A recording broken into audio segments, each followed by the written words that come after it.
Isang mabilis at matinding operasyon ang isinagawa ng mga puwersa ng Maguindanao del Norte Police kung saan nasamsam ang mga iligal na armas at hinihinalang shabu at isang high-value target ang napatay matapos itong manlaban sa isinagawang pag-aresto.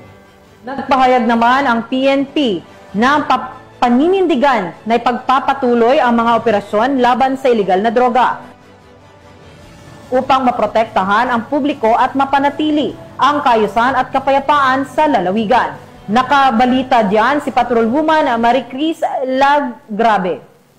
Ang mga iligal na armas at shabu sa isinagawang search warrant ng mga tauhan ng Dato Udin Sinsuat Municipal Police Station na nauwi sa isang madugong engkwentro na nagresulta sa pagkakasawi ng isang high-value target sa Sitio Luma, Barangay Semba, Dato Udin Sinsuat, Maguindanao del Norte. Pasado alas 4 ng madaling araw nito lamang Miyerkules, ika-15 ng Oktubre taong kasalukuyan.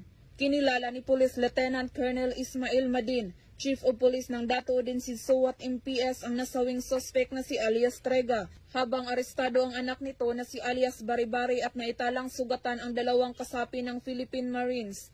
Nagkaroon ng malakas ng pasabog ng aktong isinasagawa ang naturang operasyon matapos matunugan ng mga suspect ang mga operatibang papalapit sa drug den na pinagtataguan. Dito nagsimula ang palitan ng putok ng baril na nagresulta ng pagkakasawi ng suspect at pagtamo ng sugat ng ilan sa mga operatiba. Na-recover sa naturang lugar ang mga light weapon firearms, small firearms, illegal na droga at iba pang drug paraphernalia. Nabatid na ang mga suspect ay responsable sa iba't ibang aktibidad tulad ng gun for hire, pagbebenta ng illegal na droga, taga-suporta rin ng Bangsamoro Islamic Freedom Fighters at pamamaril sa mga karatig lugar. Muling pinagtitibay ng Police Regional Office ng Bangsamoro Autonomous Region sa pamumuno ni Police Brigadier General Jason C. D. Guzman, Regional Director, ang kanilang dedikasyon sa mas pinaigting na kampanya laban sa mga illegal na aktibidad at nanawagan sa publiko na manatiling mapagmatyag at makipagtulungan sa mga otoridad upang mapanatiling ligtas ang komunidad ng Bangsamoro. Mula rito sa Rio ng Bangsamoro, ako ang inyong PNN correspondent, Patrolwoman Marie Cris Lagrabe, alagad ng batas, tagataguyod ng balitang pulis.